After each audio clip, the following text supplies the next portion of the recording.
ნაწარმოები შეიცავს თამბაქოს ნაწარმის, თამბაქოს აქსესუარის ან მოწყობილობის მოხმარებას. ნუ აიძულებთ ბავშვებს ისუნთქონ თქვენი კვამლი. მოწევა მამნებელია თქვენი ჯანმრთელობისათვის.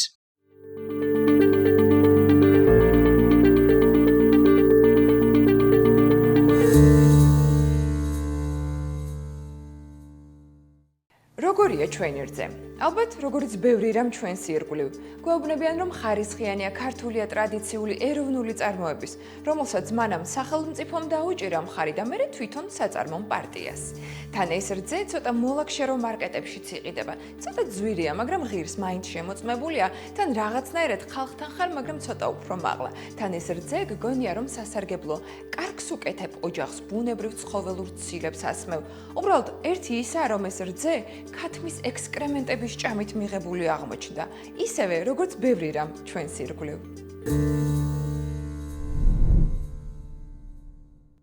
როგორია და ვინ აკონტროლებს იმ რძის ხარისხს, რომელსაც ჩვენ ვსვამთ?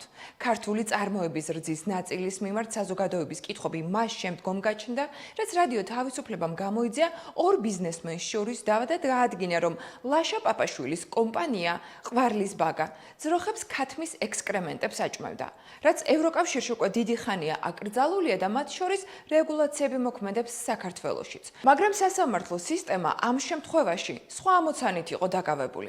გაერკვია, რამდენად გახდა ბიუბიუს ქათმის ექსკრემენტები ყვარლის ბაგის საქონლის გარდაცვალების მიზეზი. საბოლოო ჯამში რევაზ ვაშაკიძეს ბიუბიუს მფლობელს თითქმის 5 მილიონი ლარის გადახდა დაეკისრა ქართული ოცნების ღია მხარდამჭერის ლაშა პაპაშვილისთვის.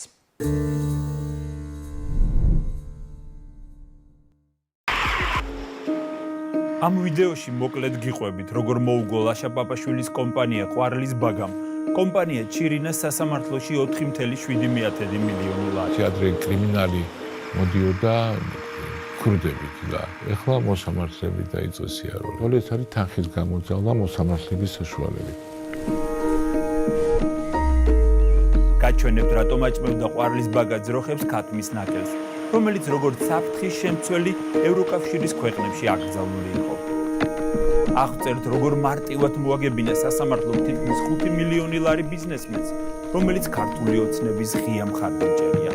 ჩვენ ვაპატიოთ, თუ რამე შეცდომა დაუშვათ. ჩვენი წინამძღოლი ვინც არის, იმას ვაპატიო შეცდომა. ჟურნალისტური გამოძიების სრული ვერსია წაიკითხეთ ვებგვერდზე რადიო თავისუფლება.jp.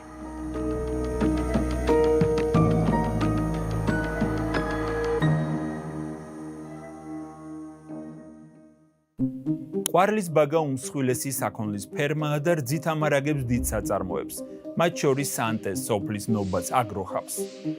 ჩირინა, იგივე ბიუბიუ კი უდიდესი მეფრინველოების ფაბრიკაა. მისი პროდუქცია საქართველოში, სომხეთსა და აზერბაიჯანში იყიდება.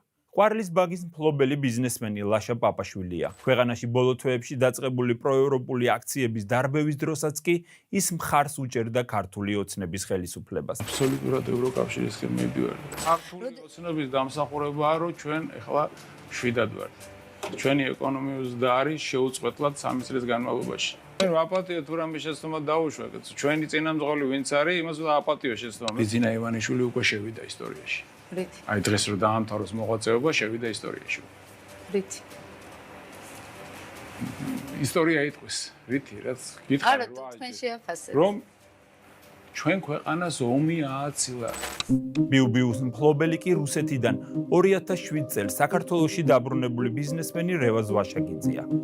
პაპაშვილისგან განსხვავებით ის პირიქით, ხშირად ღიად აკრიტიკებს მმართველ პარტიას, მათ შორის აქციების დარბევის გამოც. საჭირო არის იმ პოლიციელების თუ არაპოლიციელების მე არ ვიცი, ვინც ახლა მათი დაჭერა. შინაგან საქმეთა მინისტრის ალბათ გამოცვა და ბევრი თანამდებობის შესვლა არის საჭირო. ამ ინტერვიუდან ორ კვირაში მის კომპანიას თბილისის საქალაქო სასამართლომ 4,7 მილიონი ლარი დააკისრა. დავა ჩირინასა და ყვარლის ბაგას შორის 5 წლის წინათ ქათმის ნაკელის გამო დაიწყო. სასამართლო მასალების მიხედვით, ლაშა პაპაშვილის კომპანია ყვარლის ბაგა 2018-19 წლებში 1 წლის განმავლობაში ყიდულობდა ჩირინასგან ქათმის კინტრს და მეწველ ძროხებს აჭმევდა. 1 წლის თავზე კი ჩირინას წინააღმდეგ სასამართლოში იჩივლა. ჩირინას ნაკელმა საქონელი დამიხოცა. ქათმების ფერმის მფლობელმა თითქმის 5 მილიონი ლარის ზარალი მომაყენაო. ყვარლის ბაგის მტკიცებით ნაკელში ანტიბიოტიკი იყო, რის გამოც 200-მდე ძროხა მოუკვდა და რამდენიმე ათეული ტონა რძე გაუფუჭდა. 2020 წელს რუსთავის საქალაქო სასამართლომ ყვარლის ბაგის სარჩელი დაუსაბუთებლად ჩათვალა. მომჩივანმა ვერ დაამტკიცა, რომ პირუტყვი ნაკელის გამო დაიხოცაო. ამ გადაწყვეტილებიდან თითქმის 4 წელიწადში ლაშა პაპაშვილმა სარჩელი ხელახლა შეიტანა თბილისის საქალაქო სასამართლოში ზუსტად იგივე მოთხოვნებით. მოსამართლე ლიანა კაჟაშვილმა დავა 7 თვეში დაასრულა და ჩირინას პაპაშვილის სასარგებლოდ 4,7 მილიონი ლარის გადახდა დაავალა. რადიო თავისუფლებამ საქმის მასალები შეისწავლა. ესაუბრა დარგის სპეციალისტებს, იურისტებს და გაარკვია, რომ სასამართლოს გადაწყვეტილება დაუსაბუთებელია. მოსამართლე მიკერძოებული იყო ყვარლის ბაგის სასარგებლოდ. მასალებით დადასტურდა, რომ ყვარლის ბაგის მტკიცება, რომ ჩირინას ნაკელში ანტიბიოტიკი იყო, სანდო მტკიცებულებებს არ ეფუძნება, რადგანაც უხეშად არის დარღვეული ლაბორატორიაში წასაღები ნიმუშის აღების წესი. ნაკელის შემოწმების ოქმი დასკვნა ისეთმა ლაბორატორიამ დაწერა, რომელსაც ამის კომპეტენცია არ ჰქონდა. ეს ოქმი არ შეესაბამება მინიმალურ მოთხოვნებს, ამას ლაბორატორიული გამოცდის ოქმს ვერ ვუწოდებთ. ეს არის ფურცელი. უთხრა ლაბორატორიის დასკვნის შეფასებისას რადიო თავისუფლებას ექსპერტმა ლალი მაძღარაშვილმა, რომელიც 30 წელზე მეტია ლაბორატორიების სტანდარტიზაციაზე მუშაობს.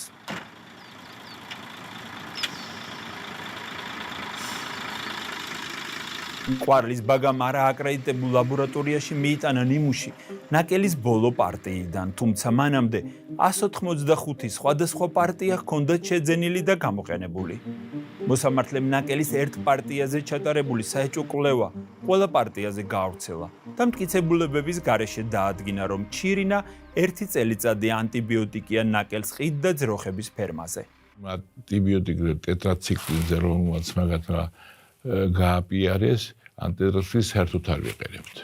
ჩვენ ვეტერინარი გვაქვს, რომელიც ამას აკონტროლებს და თითქოს საქონელმა როჭამან დიდი რაოდენობით ნაკელის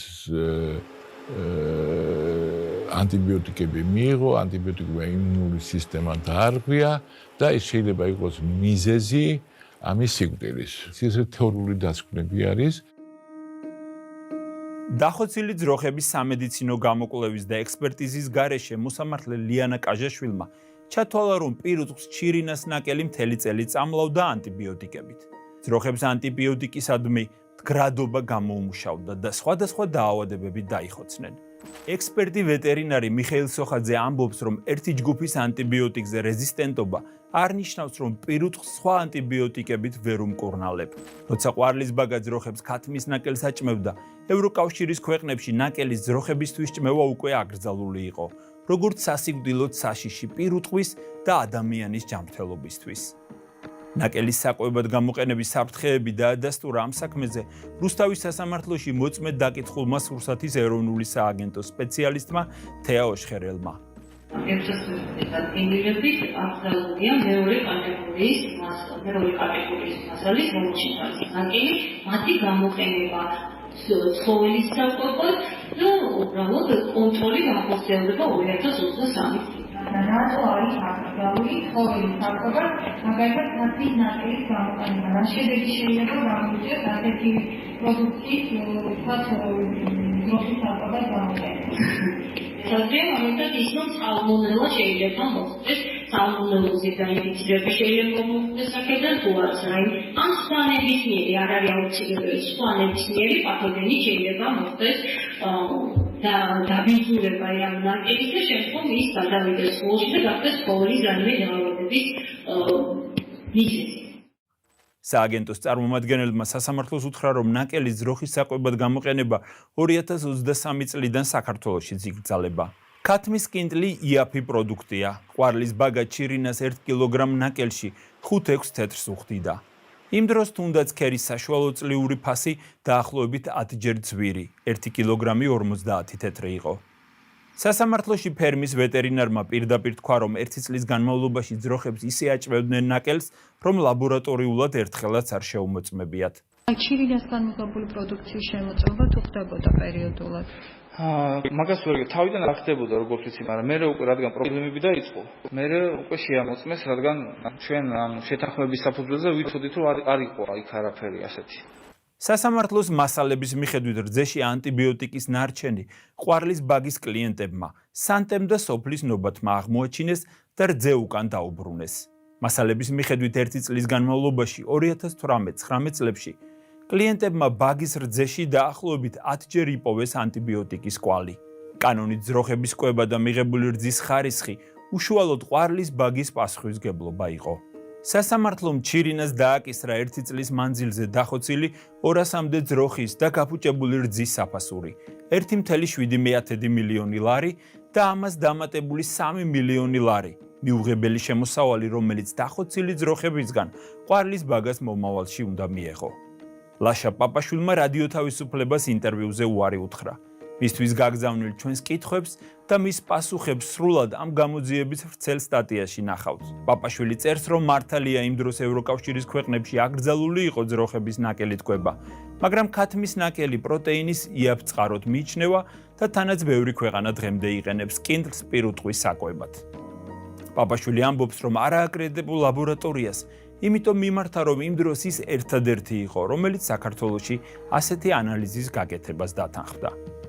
პაპაშვილი სასამართლოზე გავლენას გამორიცხავს. ეს არის მე რაც ჩინას წინააღმდეგ გაკეთებ, ეს არის კრიმინალი. იმიტომ უსამართლო არის ძალიან. უსამართლო გადაწყვეტილებაზე უარესი არაფერი არ არის. სასამართლო კარგავს თავის ფუნქციას. და სასამართლო თუ თავის ფუნქციას არ შეასრულებს, ეს ძალიან დიდი პრობლემაა ყველასთვის, ჩვენთვის არა, თქვენთვისაც შეიძლება და ყველასთვის. ეს იყო რადიო თავისუფლების ჟურნალისტური გამოძიების მორიგი სერია. მე გიორგი მგელაძე ვარ. სხვა გამოძიებები შეგიძლიათ ნახოთ აქ და რა თქმა უნდა გამოიწერეთ რადიო თავისუფლების YouTube არხი.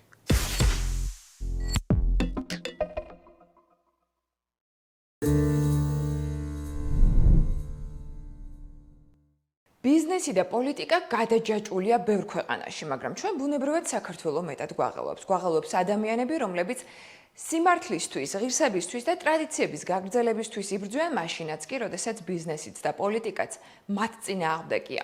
გელა მთივლიშვილის მთის ამბები გვიყვება საირმის ტყისა და ვანის მთის ამბავზე, რომლის ერთი მონაწილე ბრძოლის დასრულებას ვეღარ მოესწრო.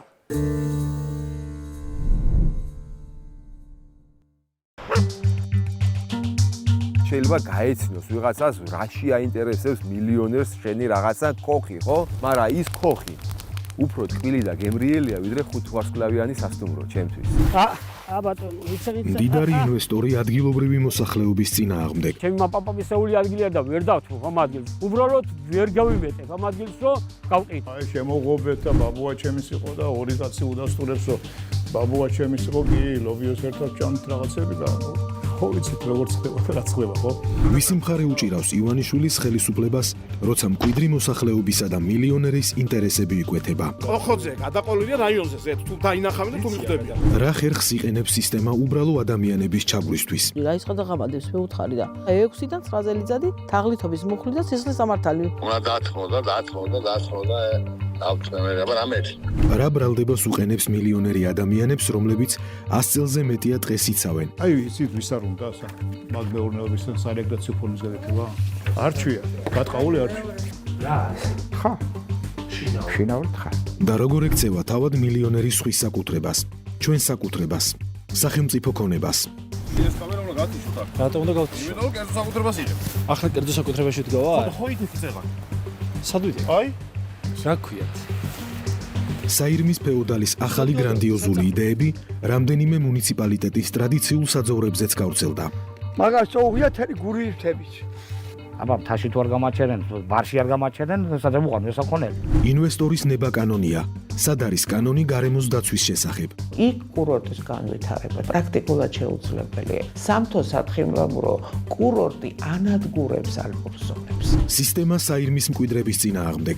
სახელმწიფომ ჩაგრავს პირველ რიგში. ვაგებს ყადაღა, წინსვლის საშუალებას არ გვაძლევენ და საირმის მკვიდრების ბრძოლა სამართლისთვის. არ არსებობს აქედან ჩვენი წასვლა და აქედან ჩვენი ამოძირკვა. დღეს არ ჭირდება ბატონი. როგორ ეწირება მოქალაქეების საარსებო გარემო ივანიშვილის ხელისუფლებისადმი ლოიალურად განწყობილი მილიონერის მადას და როგორ ეწირებიან უსამართლო ბრძოლას თავად ადამიანები. ნახეთ მთის ამბების საგამოძიებო ფილმში ფეოდალების ქვეყანა.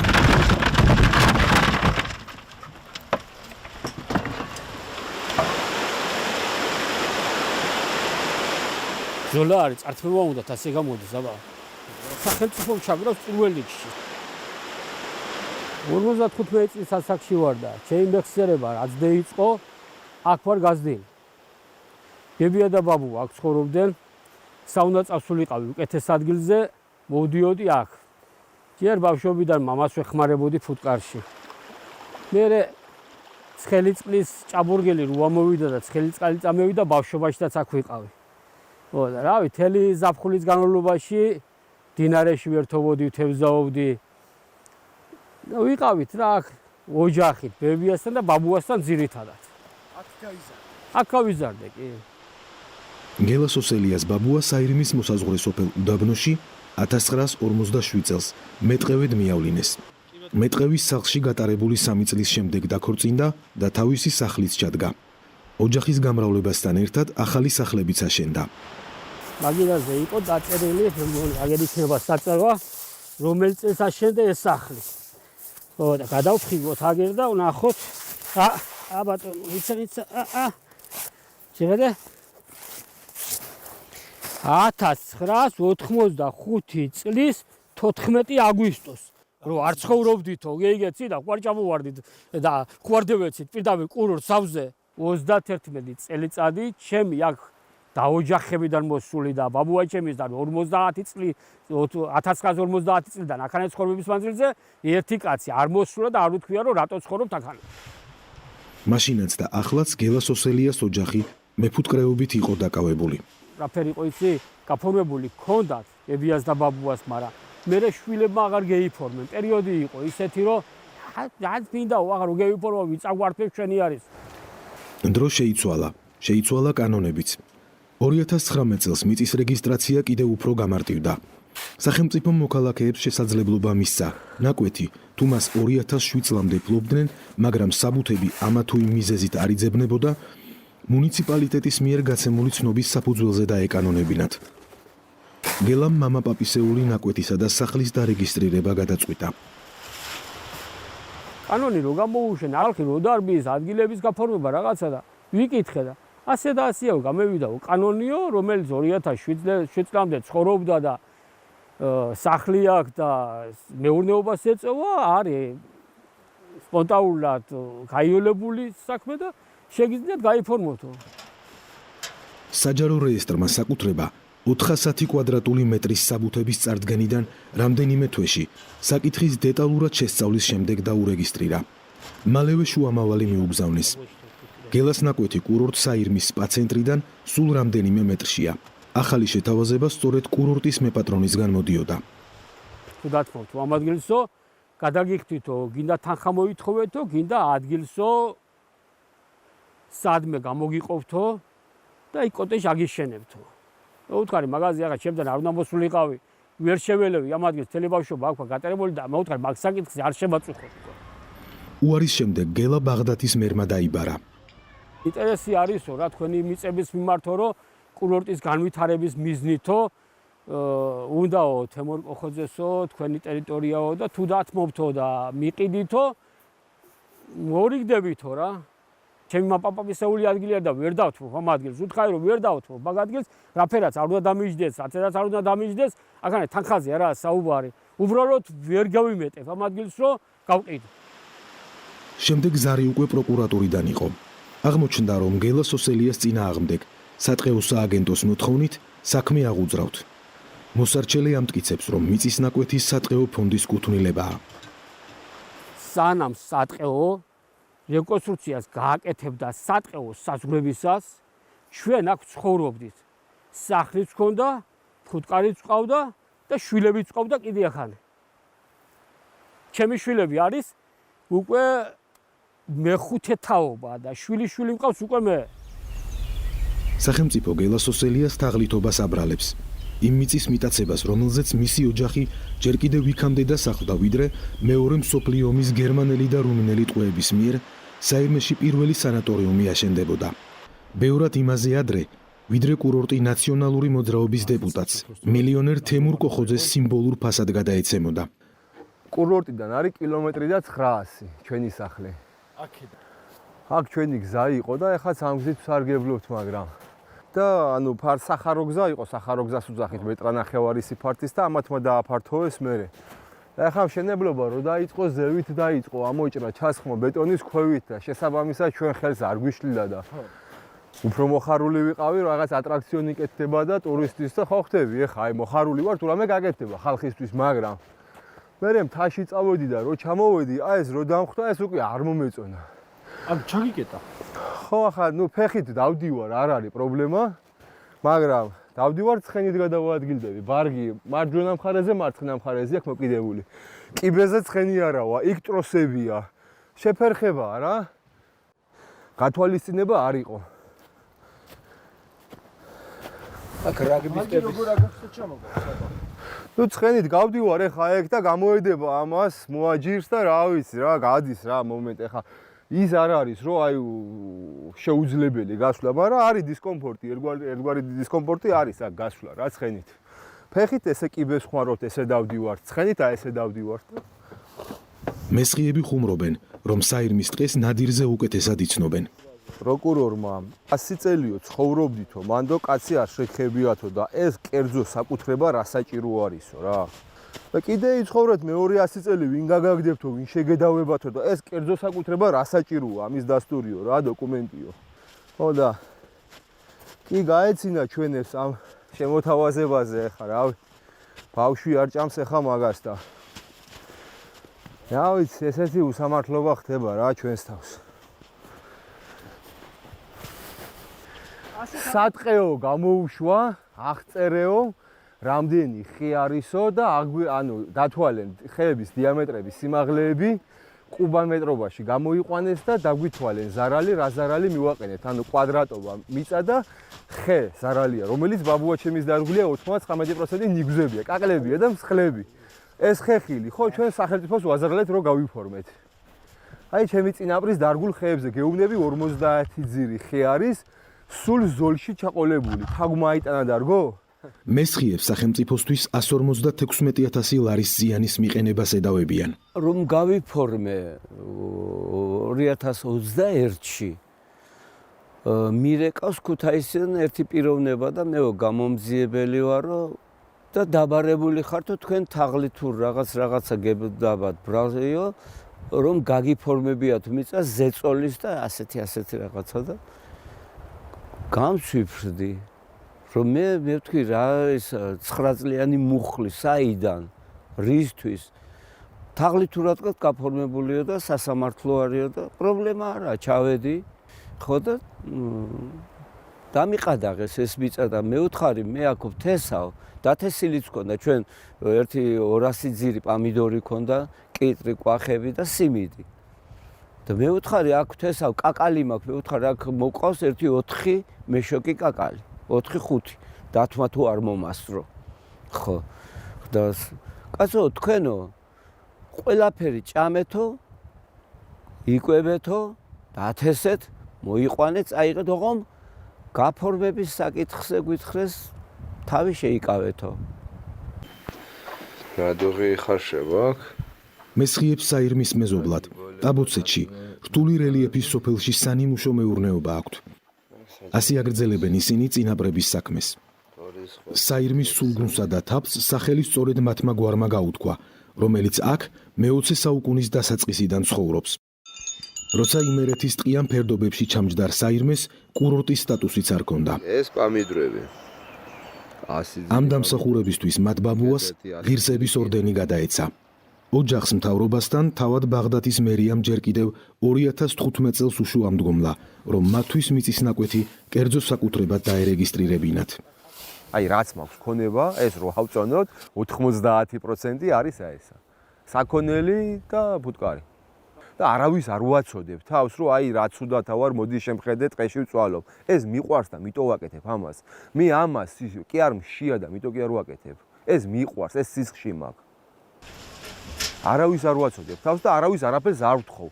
ხელი არ შემიშალო, არაფერი არ გამიკეთო, ხელი არ შემიშალო.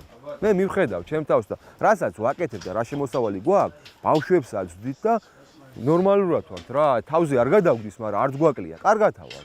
თითქოს საკუთრების პრობლემა საკმარისი არ იყო. მესხიებს მილიონერმა მეზობელმა ცილის წამებაზე უჩივლა. როცა მათი პრობლემების სათავედ მედიასთან თემურ კოხოძეზე მიანიშნეს. შეიძლება გაეცნოს ვიღაცას რაში აინტერესებს მილიონერს შენი რაღაცა ქოხი, ხო?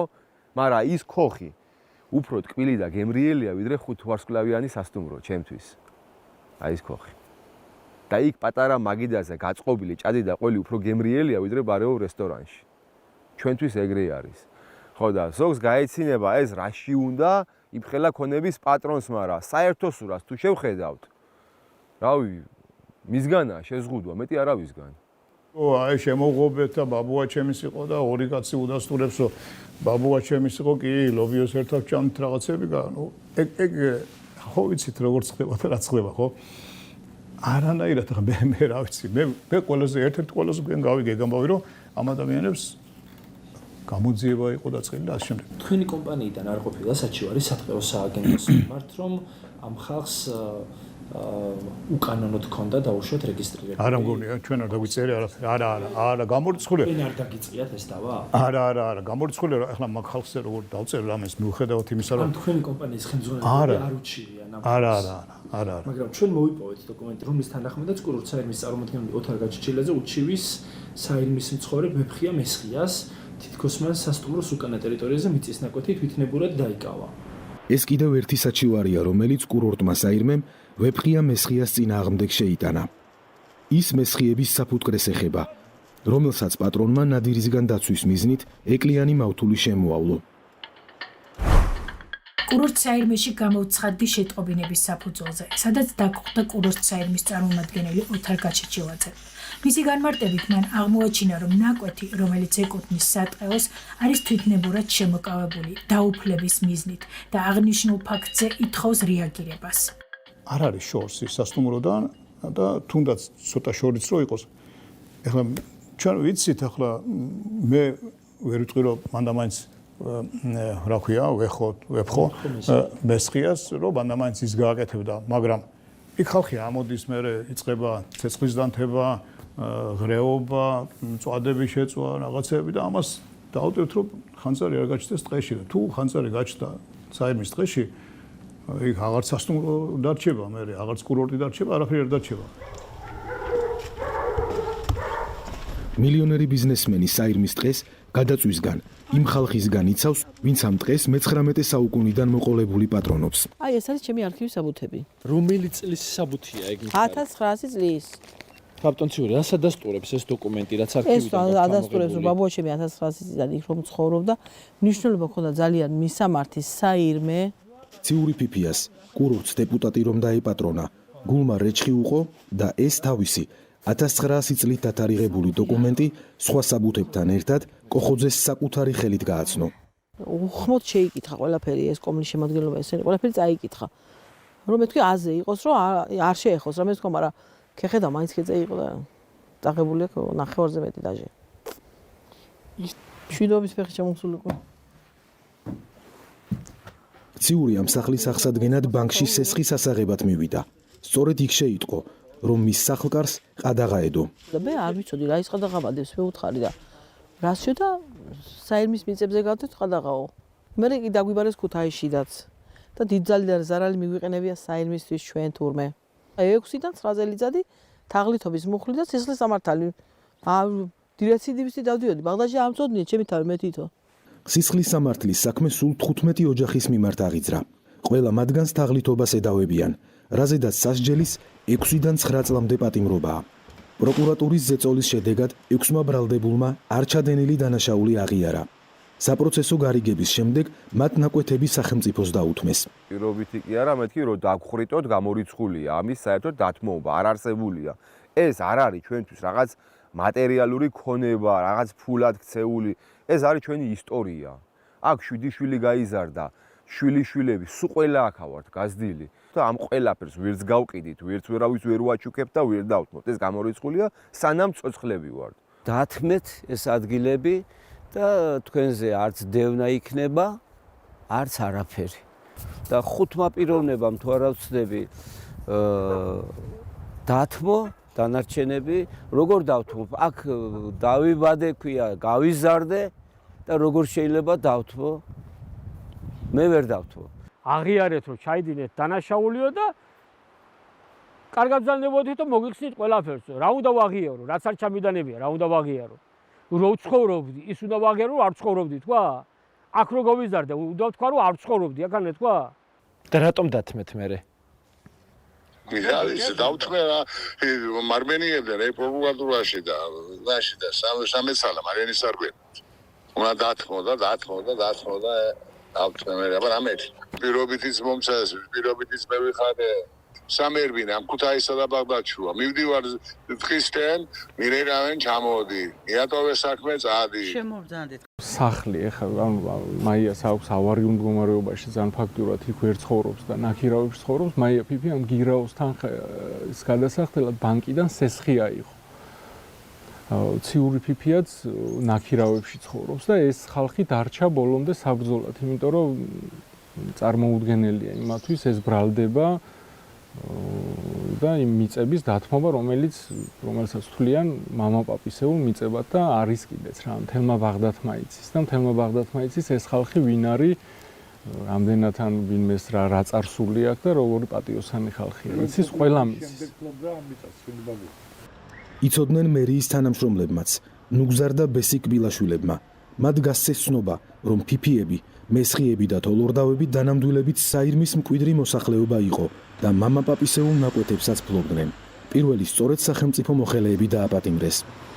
ეს იყო პირველი და უმთავრესი, რამაც კერძო მოსაკუთრეების ნაწილს მიწის დათმობა აიძულა და დავის გაგრძელებაზე ხელი ააღებინა. ესენი დაიჭირეს ესე სახალხოდ. ამან პირველი ამან იმოქმედა, შიშის ფაქტორი გაჩნდა და ბევრს შეეშინდა. მერე როგორც ხდებოდა, სანამ ესენი ციხეში იყვნენ, დაახლოებით თვენახევარი ყავდათ ალბათ დაკავებული, მერე და ხმები დადიოდა, რომ თითქოს თუ ეს ხალხი გააფორმებდა საპროცესოს და დათმობდნენ ამ მიწებს, ამ ხალხს გამოუშან მანიპულირებდნენ ამ თემით. ხო, მიწის რეფორმა წამოვიდა ახალი. შემდეგ დავირეგისტრირეთ ბევრმა რა.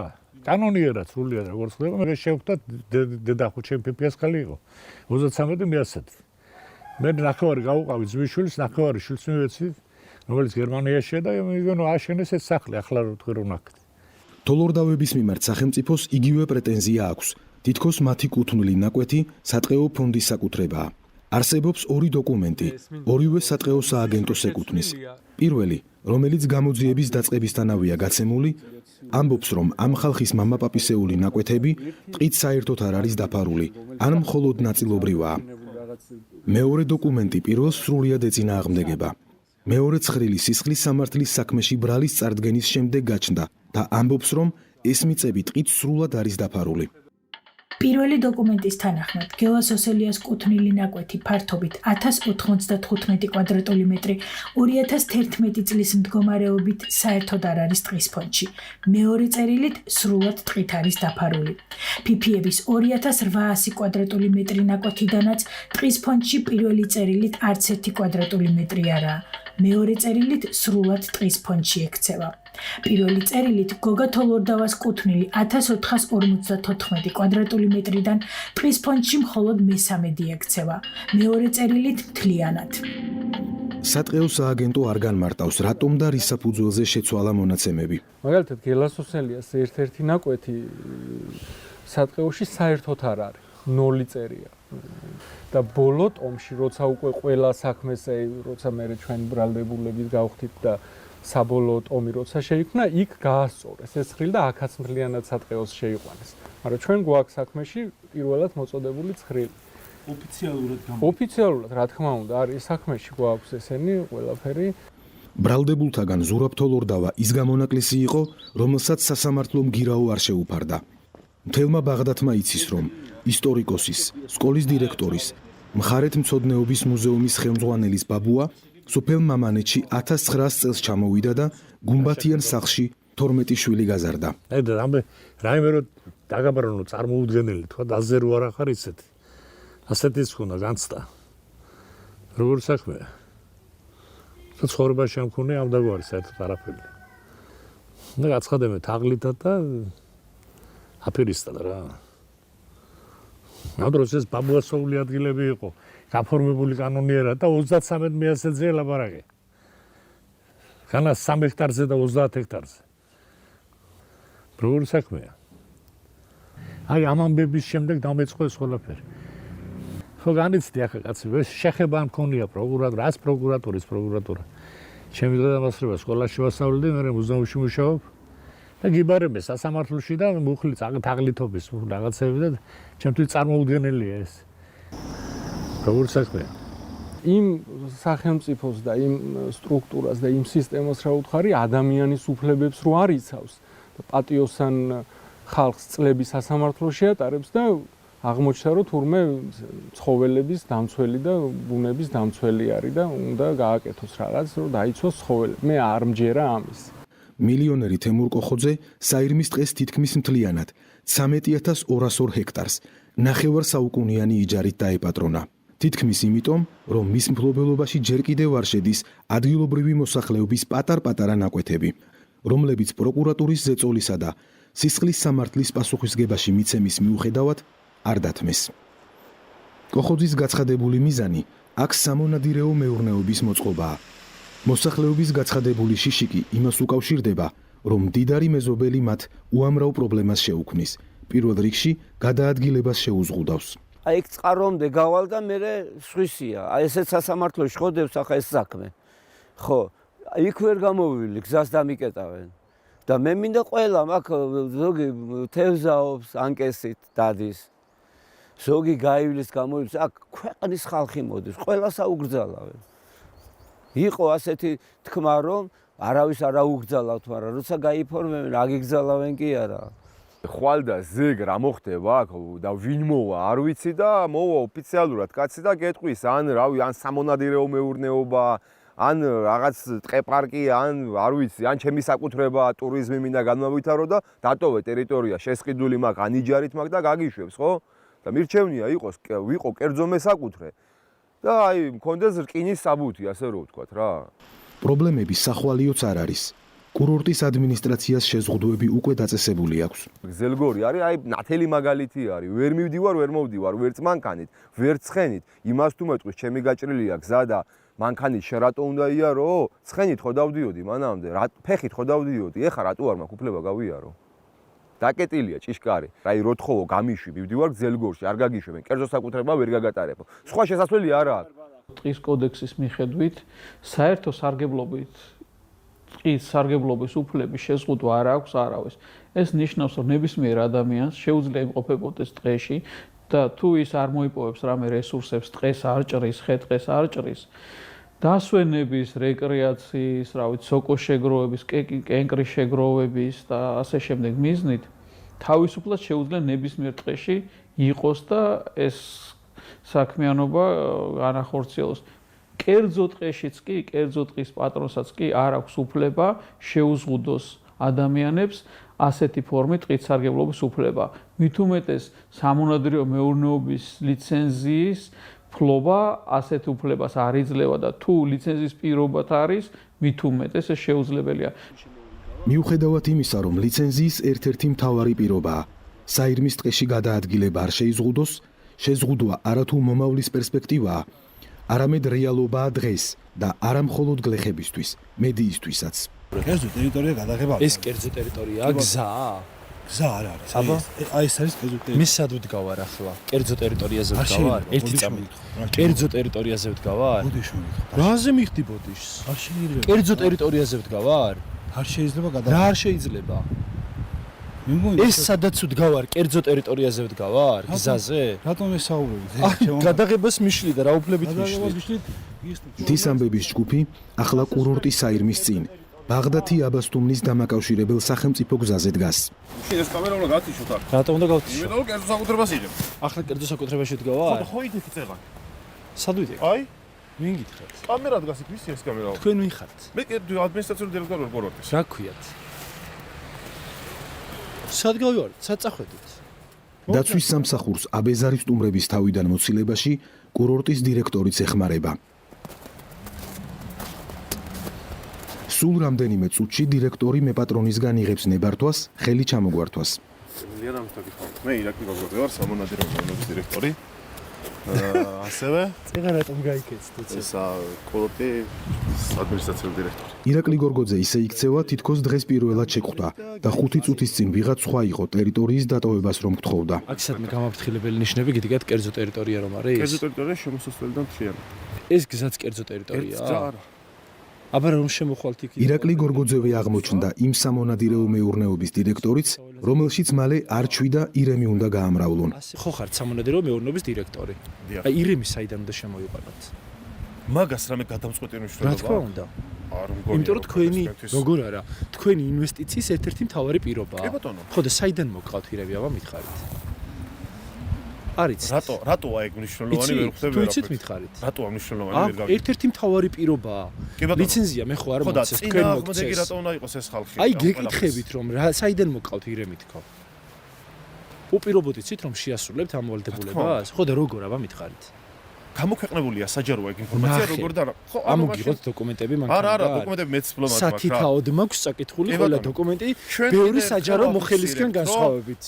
სამონადირეო მეურნეობის ლიცენზია სახელმწიფო მისე გაყიდა, ადგილობრივი მოსახლეობა არაფრად ჩააგდო მაშინ, როდესაც კანონი მკაფიოდ ითხოვს, გადაწყვეტილებები მათი მონაწილეობით იქნას მიღებული.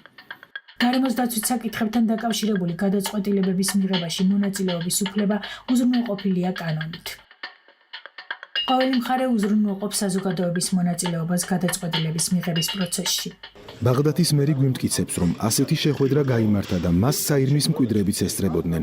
საირმის მცხოვრებლები იყვნენ ბატონო კახა. საირმის მცხოვრებლებიც იყვნენ და საირმის თავზე არსებულ საზოვრებზე მოღვაწე მწყემსები. საირმის მცხოვრებლები ადამიანი ესწრებოდა. ვინ? აი ერთი მითხარით.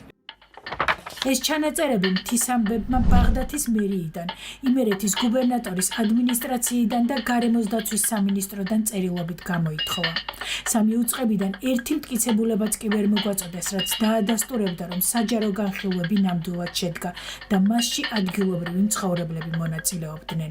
დოკუმენტაცია ადასტურებს, რომ სააგენტოს ჰქონდა საჯარო განხილვების სიმულაციის მცდელობა.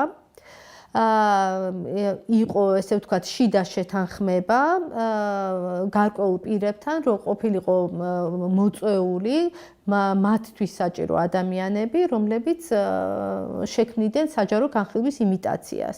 როგორც ვფიქრობთ იმ შემთხვევისთვის, თუ კი გახდებოდა სადავო, რომ ეს გადაწყვეტილება მიღებული იქნა საჯარო განხილვების გარეშე. ბაღდათის მერს ვკითხეთ იმის თაობაზე, რატომ მონაწილეობდა მოლაპარაკებებში კერძო საკუთრების დათმობასთან დაკავშირებით ბიზნესმენის სასარგებლოდ.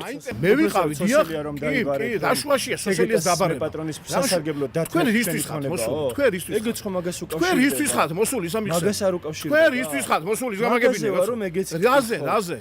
შენ ას მეკითხები ახლა რა გაინტერესებს? აი ინტრიგნულ კითხვებს მისვა, მაგრამ რა გასაგებია? აღარ გაგცემთ პასუხს. სოციალიზმი. არ გინდა სიკეთე რო გაკეთდე ეს? სიკეთე რო გაკეთდე ეს? სიკეთე არაფერი არ მოსთხოვეს. უბრალოდ წინადადება შესთავაზეს მისი ქონების სანაცვლოდ, შეთავაზეს სხვაგან ფართი, შესთავაზეს ბინა, თბილისში, ქუთაისში, ბათუმში, შესთავაზეს ასევე სხვა სიკეთე. თუ დათმობდა. არ დათმო, იმ კაცმა თქვა უარდასია მორჩა. მერის ინტერესში და ბაღდათის ინტერესში არ შედის ის, რომ არ შედის რომ მილიონიანი და რამდენიმე მილიონიანი ინვესტიცია განხორციელდეს ბაღდათში, ეს არ შედის მერის ინტერესში. რა თქმა უნდა. კერძო მესაკუთრეების ქონება დაუყადაონ და პასუხისგებლობა. არა, დაყადაღება არავის ინტერესში არ შედის. დაყადაღებულია დღევანდელი მდგომარეობით. ნახეთ, თქვენებურად შეკითხოს ნუ მისვა. კოხოძე გადაყოლილია რაიონზე, ზედ თუ დაინახავენ და თუ მიხვდები. ყველაფრით, აბსოლუტურად. ყველაფრით. ბიჭო, მუნიციპალიტეტს 4 მილიონი ლარის ხელფასს არიგებს საირმე. წარმოგიდგენიათ რას ნიშნავს? წარმოგიდგენიათ 14000 მოსახლე რო არის და იქ რას ნიშნავს 4 მილიონის დარიგება წელიწადში? კურორტი. და არა სამონადირო მეურნეობა. ხო და კურორტი რო კიდევ განვითარდეს და კურორტი რო არ წაიქცეს და არ დავკეტოთ, სამონადირო მეურნეობაც უნდა გავაკეთოთ. იქ სათხილამურო ტრასებიც უნდა გავაკეთოთ და ყველაფერი და მე თუ დღეს აი თუ დიახ რომ არ დაგვიზიანონ და ეს რა ქვია მწვადები არ შეწვან ტყეში და ხანძარი არ გააჩინონ. საფრთხეს ადგილობრივი მოსახლეობა პირიქით ხედავს სამონადირეო მეურნეობისგან. გადახვალ ჩემი ეზოდან უკვე იწყება სადღეო მეურნეობა, სამონადირეო მეურნეობა.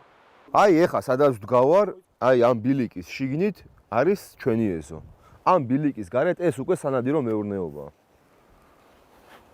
აი ეზოდან გამოდიხარ და სანადირო მეურნეობაში ვცხოვრობ, ანუ ალყაში ვარ.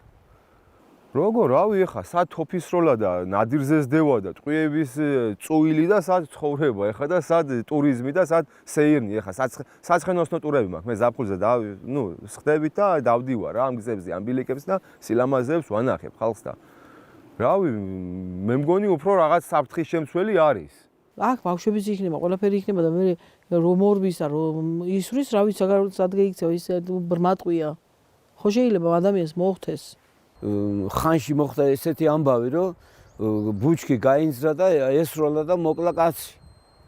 კაცი მოკლა დათვიეგონა. ჩემი შვილიშვილები დადიან დახეტიალობენ ხოლმე, ხან გირჩებს ეძებენ, ხან თამაშობენ, ხან რაღაცა და საშიშროების მეტი რა არის. საშიშროება, საქონელს ვერ გადავდენით. ეს საზოვრები, мама, მიტოაირჩი აქა კომუნისტები რო დაგვსდებდნენ ყველა ადგილი იცოდა სად არის საზოვარი, სად არის სურო, სად არის ძმერხლი რომ გამოიკვებოს საქონელი. ხო და მონადირემ რა ის ახლა იქ საქონელია თუ რაღაცა ესვრის და დააგდებს ზირს. კაცი ახლა იქიდან ტყიდან მოგადგესა სიტყვაზე თქვა რამე გეისროლოსო მე სამონადირეო მეურნეობაში ვარო უსაფრთხოების ზომები უნდა იყოს დაცული ხო ჩემი მხრივ მე ასე ვფიქრობ თუ არა არა ის აბსოლუტურად სხვა ადგილზე იქნება ნადირობა სადაც ადამიანები არ დადიან საერთოდ არანაირი საქმე არ აქვთ ეგ ტერიტორია მარტო იმ ადგილში იქნება თოფისროლა გამორიცხულია საირმის ზემოთ ეს იქნება საირმემდე საირმის ტყის ახალი ბატონი ამ საფრთხეებს კატეგორიულად უარყოფს და მოსახლეობის წინააღმდეგობას სულ სხვა მოტივით ბრაკონიერობით ხსნის. აი ისიც ვის არ უნდა მაგმეურნეობის სარეგულაციო ფორმის გაკეთება?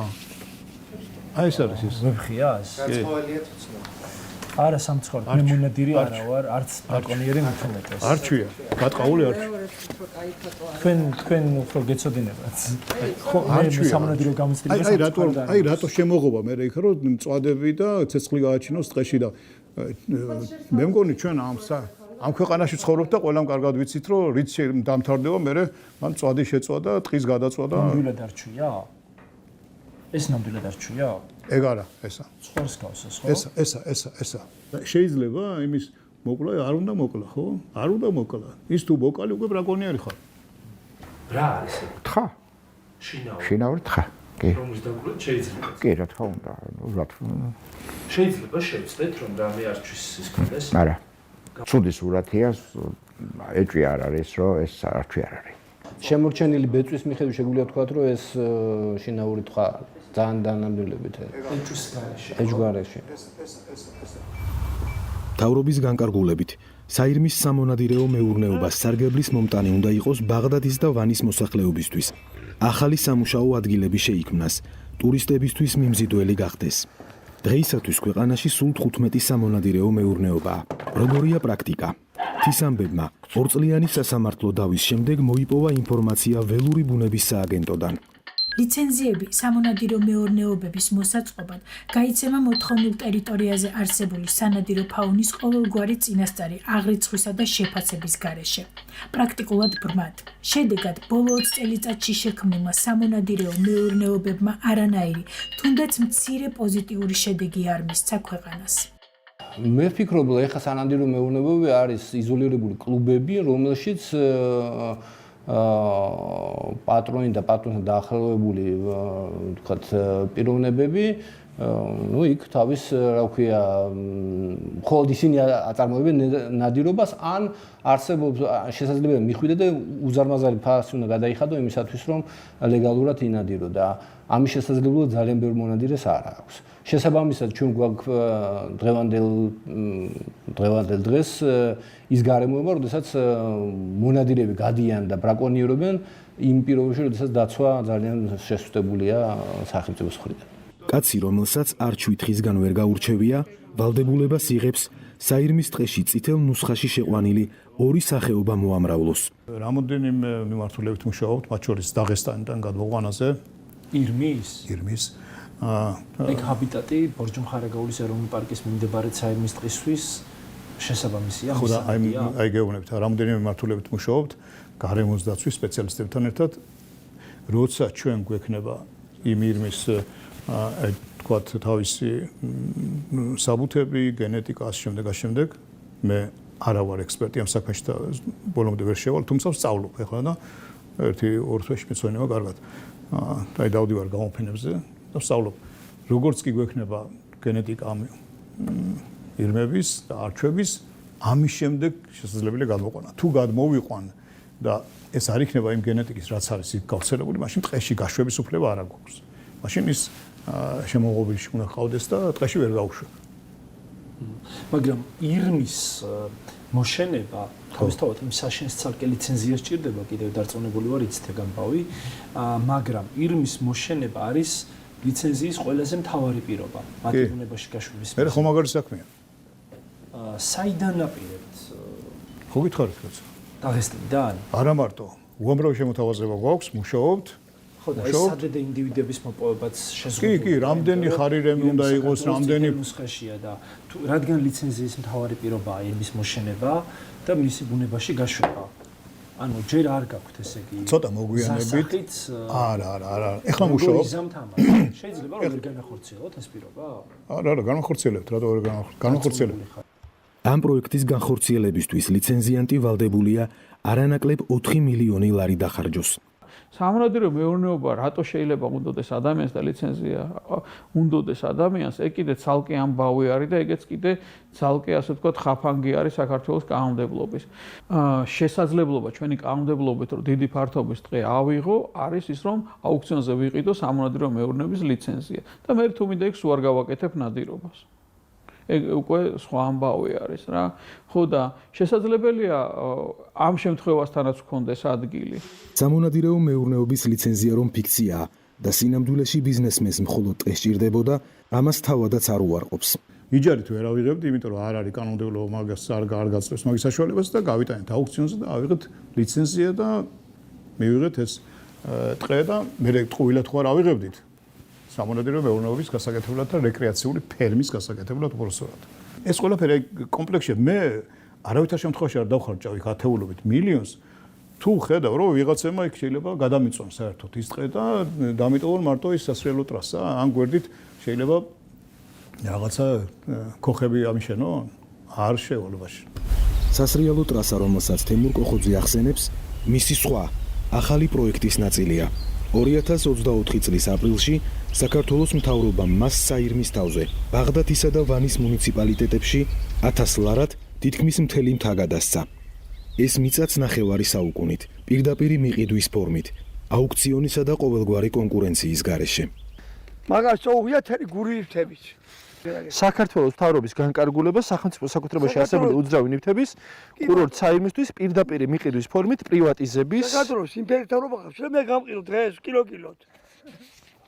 ინერტობა დღეს საქართველოს ყველას გამყიდიან ერთ საათში. გაჩომდი. რამე არ მეშინი, არავის არ მეშინი ეგაზო. აბა ეგია თავრობა. ნახეთ. 1 მეტრო მიწას არ უტოვებს სოფელს, წევდნენ საკუთარ მობალახოს და კოկოძე მილიარდები თვა, ჯიბეში და იგრიალოს, არავინ არ აგრიალებს. იყიდა კოկოძეზე რა, ჯარდა. კოკოძესა, ყველაფერი, აბა რაია. ეს გადაწყვეტილებაც პრემიერმა კობახიძემ ისე მიიღო, ადგილობრივი მოსახლეობისთვის არაფერი უკითხავთ. კობახიძე რაც გაგაგებიებს შენ და ივანიშვილი და ეს ქერვახა დააყენენ მეველე პრეზიდენტად. იგი მეველე. მეველე იმას კაიცხენი, მე ახლა გამოაკეთა დაამპრობს საცხა. მის ხონებას ხო არაფერს ვითხო. საცხა ვიყავ, შემეკითხა, მაშინ არ დავდგამდი იმ ბინას იქანა. არ მევიმრავლებდი საქონელს, რო ეთქვა თავიდან და ვიქნებოდი ჩემთვის წევიდოდი საცხა ევროპაში და ვიქნებოდი იქით. ახლა ეს საქონელს რა უყო? დასახლებულ ხარს რო აღრი, კოხოძე გიერა მინაცა უნდა იყოს პირი დაებანებას, ხედო? დაებანებას, რაში ვუხარ? შენ რაში ვარ? აი თავის საქმეს აკეთებს იგი და თავის საქმეს იმაშობა. შენ მოგდი შენ თუ გინდა რა რაში ვარ? აი. ჭია.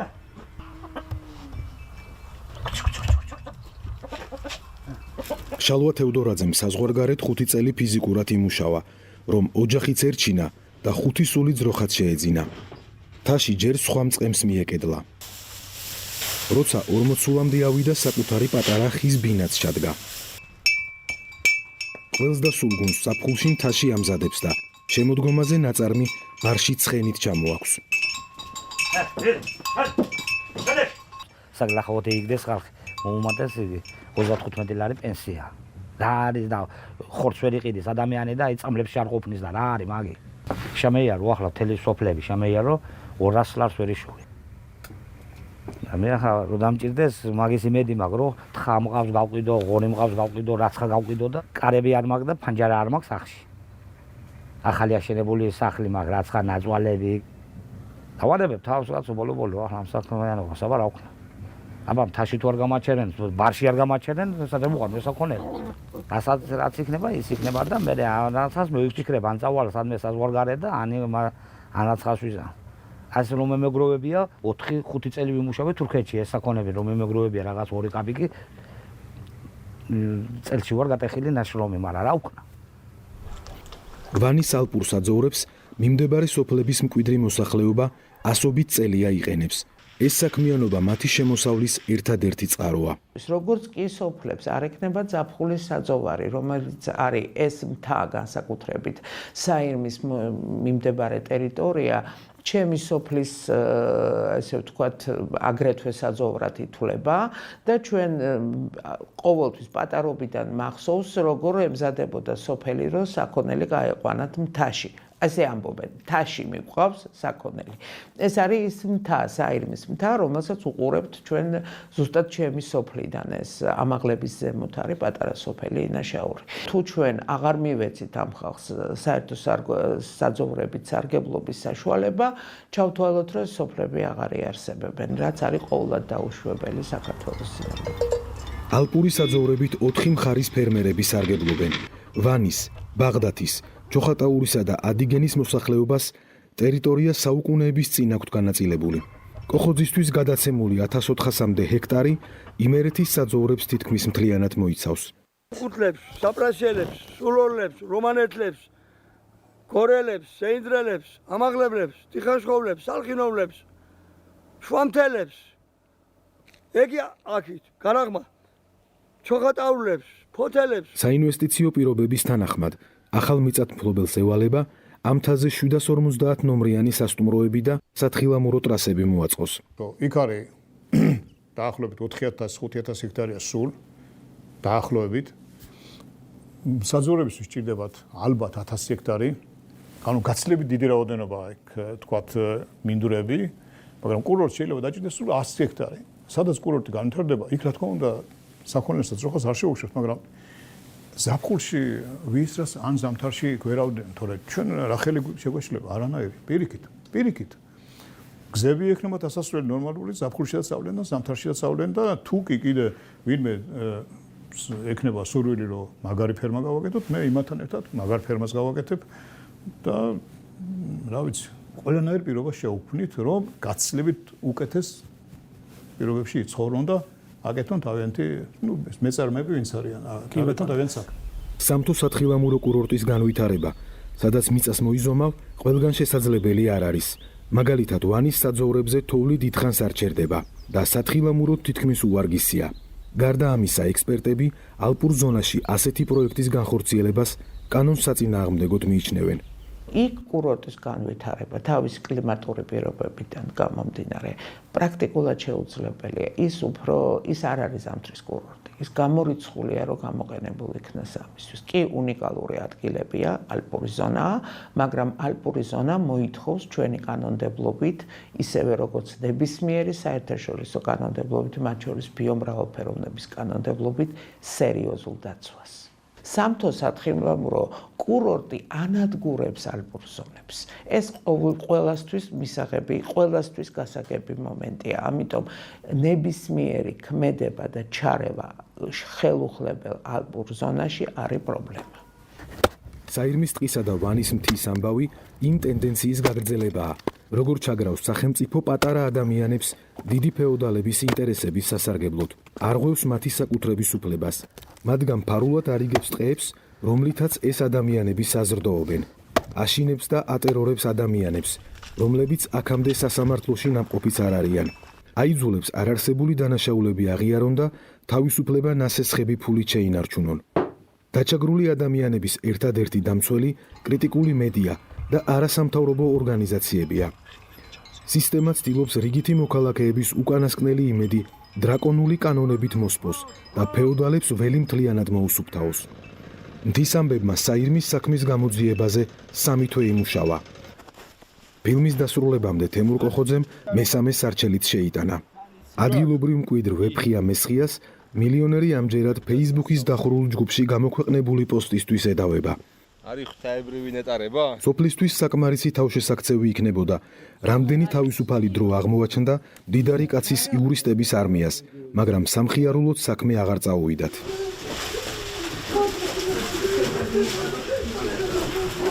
ბრძოლის დასრულებას ვეღარ მოესწრო ზურაბ თოლორდავა, რომლის ჯანმრთელობა სწორედ ამ დავის დაწყების შემდეგ გაუარესდა.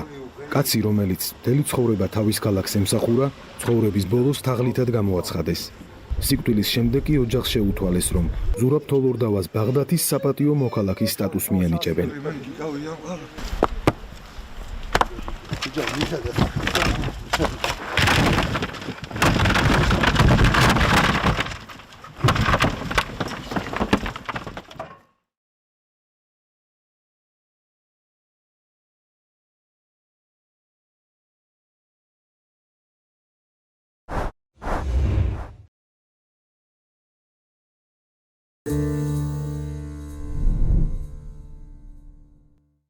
სათვალე დასრულებულია. გმადლობთ, რომ გვიყურებთ. დროებით.